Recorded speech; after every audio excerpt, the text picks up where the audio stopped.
Hello and welcome everyone to my channel. So in this video I'm gonna share fruit chaat with you without cream, without yogurt, in few simple steps. So do watch the video till the end. So let's start the recipe.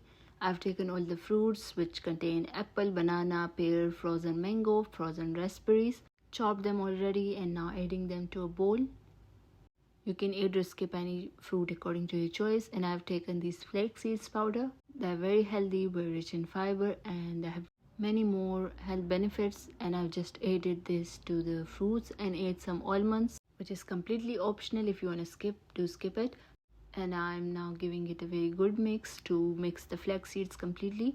And I've shared a video of flax seeds benefits. So if you want to know more about flax seeds benefits and the rest of seeds, so visit my channel. There's a lot of videos that will help you.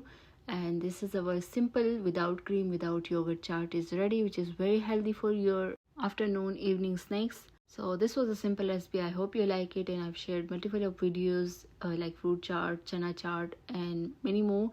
So do visit my channel and watch these videos, like them, comment them, and subscribe to my channel. And I'll see you in the next video. Till then, bye bye.